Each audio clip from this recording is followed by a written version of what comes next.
Hello, you wonderful, wonderful beings of light. Do you know just how beautiful you are, how magnificent, how powerful? Well, you're created out of pure source energy, so it can't be any other way. This is Alchemy of Light and Love, and I'm your host, Terri Hager.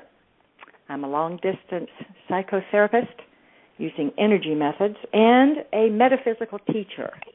I teach a webinar course called Creating Your Personal Power Field, and I have as my guest today fellow teacher Pam Rennie. Pam serves a worldwide clientele as a heart point technique master energy healer. She is an alchemy teacher and channel. Her passion is assisting others to awaken to their true selves, their gifts, and their talents. Also known as the Everyday Alchemist, you can find Pam on Universal Energy Radio's Everyday Alchemy with Anna Bangulin, Saturdays at 7 p.m. Eastern Time. Her website is pamrennie.com, and that's PAMRENNIE.com. Oh, and my website is Therapy for Peace, just like it sounds, THERAPYFORPEACE, with a tab on the left menu bar for Alchemy of Light and Love. So this is very exciting. Thank you for being here, Pam. Welcome. I'm delighted to have you. Terri, thank you so much for inviting me. Yes, it is a pleasure. Pam and I are both students of Mastering Alchemy with Jim Self, and so the course that we both teach a course called Creating Your Personal Power Field as a webinar, and Pam also teaches it in a physical setting as a weekend course in the Atlanta area. And this course is actually the level 1 course of Mastering Alchemy. We each have our own names for it. So today, in Mastering Alchemy, we use the word ease a lot. And when I talk with clients or students about ease, they are not necessarily sure what I'm talking about. So I thought it would be a good thing to use as our conversation today. So, Pam, what does ease mean to you? We want to talk about what it means and how we can get it in our lives. Well, thanks, Terri. And I loved your opening line about how big we are. I just felt such a wonderful, warm feeling. I wanted to honor and acknowledge that. So ease has been a big word for me in my life when I first heard it. It wasn't something I typically said, but it was really hearing Jim Self talk about this, big hyphen ease, that it really registered, oh, okay, the body at ease is the body, the opposite of being in disease, which certainly struck a bell for me because well-being and being in good health was important for me. So it's something I've focused on. And in fact, we did, in my family, we did something last year, not setting resolutions, but intentions, and I use words. And one of my words was ease. And what it means to me is really my body being in more well-being and being healthy, being in balance. And those are words, but what does it really mean? It means I'm more at peace, which is a big thing for me, and I think you and I have a lot in common around peace. But it means I feel calmer, quieter, more present, not so scattered, running around. And I think we've all experienced that, where sometimes you're so much in motion, you're so busy, you're just scattered is the best word for it, and certainly not feeling that ease or comfort in the body. And because I had experienced, many years ago now, but I experienced periods of time in my life where I felt depression or anxiety, ease was something I longed for in those days. So it has even a deeper meaning to be in that space. Does that make sense? It makes total sense, and I think probably most people alive have, if they're over a certain age, have certainly experience periods of not having ease. Mm-hmm. When I'm wearing my other hat, my psychotherapist hat, of course I work with people who do experience anxiety, which is sort of, I guess, the opposite of ease. Or ease is the opposite of anxiety. And so in therapy sessions, very frequently, we are working on methods to achieve a state of peace and ease and balance. And it is, I like how you said you kept referencing something, feeling it in your body, because we do feel it in our bodies. We feel everything in our bodies, even if we're not aware of it. And so people often aren't aware of that. When I say, where do you feel something in your body, they'll say, well, I feel it in my head, which means they're not, attuned to it yet in their bodies. But we do. The easiest example of that is when we get nervous and we feel, people will almost always describe a butterflies in the stomach feeling. So it's a good example of how we do feel things in our bodies. And the feeling of ease in the body is so wonderful. It is so relaxing. Yes. It's what I think of as an expansive feeling. Anxiety, or any of the uncomfortable emotions, but in this case we can talk about anxiety, has a contractive quality in the body and in the emotions. It tightens, it pulls in, and so it does not have ease. Yes. And ease, the sense of ease and balance and well-being, those other words you use, those energies are so expansive. So the energy, if it's anxiety, for example, the energy pulls in, and our bodies pull in. They contract. Then we get, the tight shoulders and we get more pain, aches and pains because the muscles are actually tight. And then in ease, there's the emotional ease, but also the physical ease.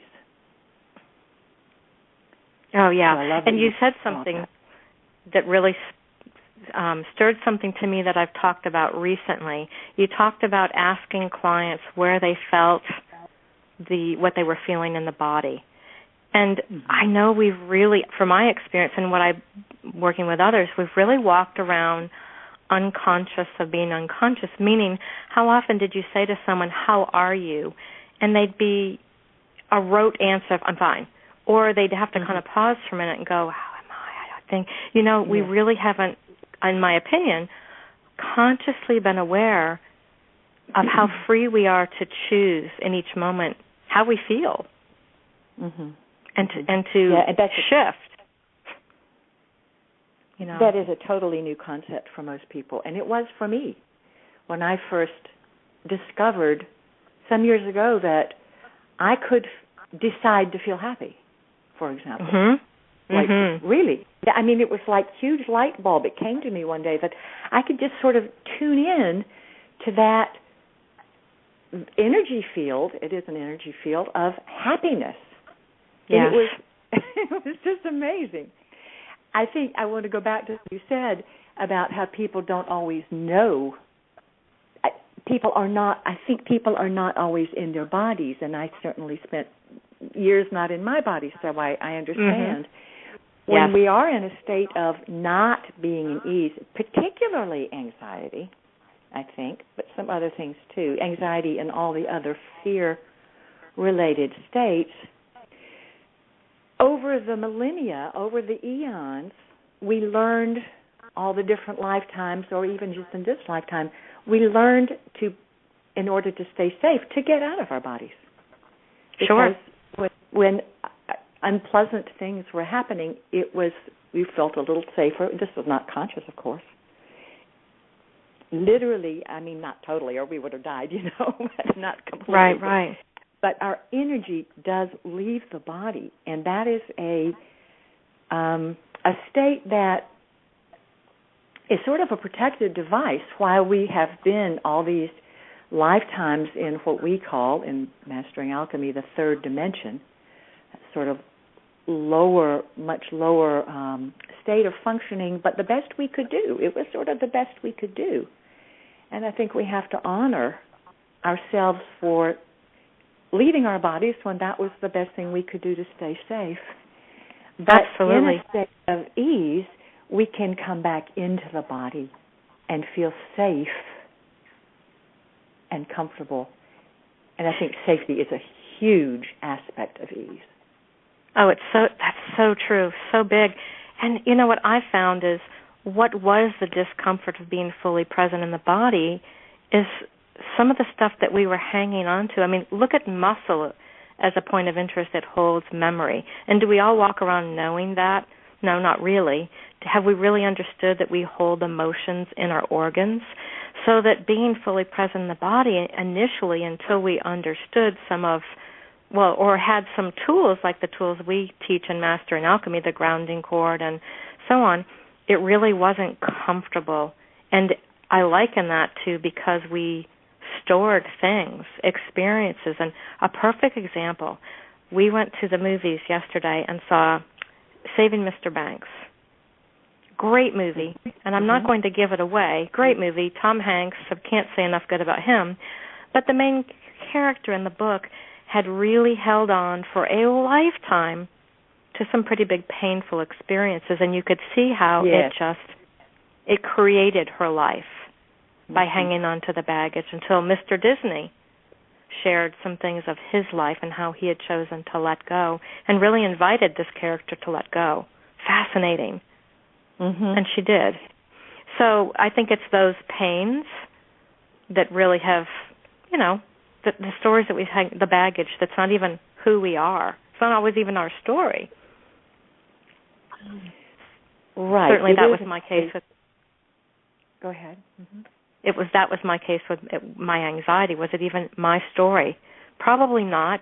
I'm not going there, but I couldn't even be comfortable in my body then without some tools and some support, which I'm grateful that I found. Oh, what a completely different shift, bringing me into this state of ease that I was busy looking for, which now with a breath, because I also think that in this shift of evolution that we're in, the awareness, things are changing, our bodies are changing, we're changing, and we're having a freedom now to go, I can consciously choose, yet I don't really want to hang on to this discomfort I'm feeling or this anger of a situation that happened 10 years ago. And with a breath, you literally can bring yourself into ease.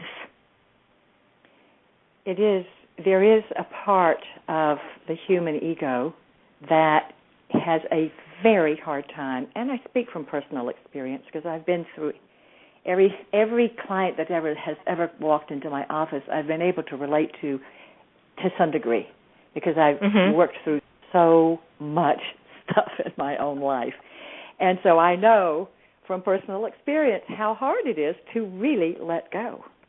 It is possible to make an identity out of what's wrong, what the things that were done, especially victim consciousness. And victim consciousness, we really have to let go of before we will ever achieve a state of ease. But here is another big point. We can't completely let go of it until we feel safe. We can't completely come back into our bodies or achieve ease and well-being until there is, first of all, a feeling of safety, because it was the state of not being safe that made us get out of our bodies. So, and that is one thing I love about the Creating Your Personal Power Field course that you and I both teach, because it teaches you how to access that state of safety, both emotionally and physically. Terri, you bring up something that's so pivotally, foundationally important that we don't really hear people talk about, and thank you for that, because you're right, because that's really what we all crave without putting it into words, is that safety. Yep. And with that safety, there's that freedom and the permission. Yes. And we don't have the permission until we safety.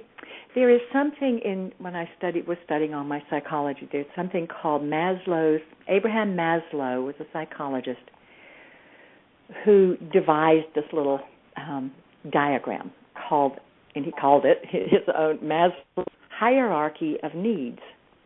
And at the top is what he called, it was like a triangle, like the food pyramid. At the top was, I think he called it self-actualization, which we might call, Christed consciousness or whatever. There are many different words for that. Mm-hmm. And there were different things there were maybe, I can't really remember it completely, but there was food and shelter and companionship and satisfying job and all kinds of things. But the very bottom layer, the very most fundamental one, was safety, without which you really can hardly go up. And so we're not going to get to self-actualization until we first, bottom line, we have to feel safe in our bodies. And it's so wonderful that that course that we teach gives that, teaches that. I know that you and I have walked that walk in Master in Alchemy for several years, and now to be able to, it was such a delight to have the opportunity to teach, because some of the very core tools, I couldn't have done what I do in my work without using some of the grounding cord and talking about energy. But to be able to bring that body of work forward, because to me that's what really, for me it was like coming home. That was my safety zone, creating my personal power field. And I know now you too are seeing how it's assisting others in bringing in what we're talking about in their lives. And it's such a joy. Yeah. Safety zone, and you used that word even. Yeah, safety zone. And then we can go on from there. Once we achieve safety and ease, then, there's so much more. This is foundational. It's the first step. But then there's so much more. But, I liken it to if you have somebody who's suffering from PTSD because they were severely traumatized, for example, somebody in a car accident, the very first thing in the trainings that I have taken, if you go to somebody, say if you are an emergency worker or you happen upon the scene of somebody who's been traumatized in some way, if you're the first person they see, you can help them a great deal, a huge amount by, of course, your own grounded energy. But one of the courses I took, one of the trainings, taught us to say to the person, you are alive. You survived. Wow. Because in trauma, which then can get caught in the body, just like you were saying, in the muscles and the organs, there is such and it causes us to go out of our bodies because the body is looking pretty unsafe. And so the first thing is to remind people, you survived. You're here. You are okay. And then to talk soothingly to them to help their nervous system go in a state of ease rather than that heightened state of hyper anxiety where the brain goes really fast and almost in floods. And then people can get, they don't have that initial emotional first aid. The physical is, of course, also very important. But the emotional first aid, if they don't get it, then they can develop PTSD, post-traumatic stress disorder. And if EMT workers were trained, maybe they are. Maybe they do know to go and say, I'm here to help you, you're okay. But it just sort of... how fascinating. Yeah, I didn't realize we were going to quite go in this direction today, but it is so interesting that it shows, again, you have to have safety first. And people who have post-traumatic stress disorder, for any reason, it can be from emotional abuse even, or any reason at all, it's because they have that sense of danger still caught and safe. And so, fortunately, there are ways to help get that out. Well, and who knows? I have not heard that. Of course, I've not been in that situation of that you've described, but being told you're alive, who knows what the ripple effect of that would be if someone listening. Yet, what an amazing, simple, and powerful thing. And it brought me to, I read a story recently about a woman that was trapped in a snowstorm 4 days in her car, and her partner had ventured out to try to get back on the main road. And so, long story short, she survived, and as she ended up crawling on her hands and knees, her brother managed to get some type of recovery vehicle, knowing exactly the path they probably had taken. And his first words, and this is what she wrote twice in the article, it had to be that important, is she heard him say, "I've got you. I've got you." And what did that register to her? Safety. Yes, safety. That would be the same thing. Yeah. And so I just would like to invite our listeners right now to imagine themselves being held like that, being held in the arms of grace and love. Perhaps imagining an angel or archangel or guide or someone that invokes that feeling of safety, and hearing those words, "I've got you. You're safe. You have survived. You are okay. You will be okay. I've got you." And feel that. Let that sense come into the body to whatever extent possible. And I'm just breathing that in. That felt beautiful. And it is true. We are so supported by our guides, the archangels. Sometimes we just need to remember to ask. And just that simple few sentences you did, look how beautiful of a feeling that created. And a state. And I like what you just said. Sorry.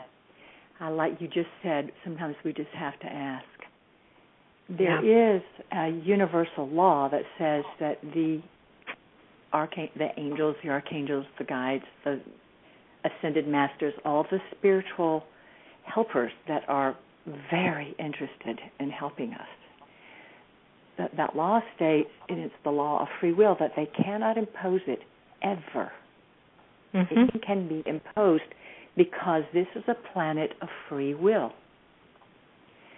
So they're there all the time, and all we have to do is ask, but we do have to ask. Yes. We do. As soon as we ask. And sometimes somebody might not even know who to ask. It doesn't matter. You can just say, "Help, I need help." And it is there. It will come.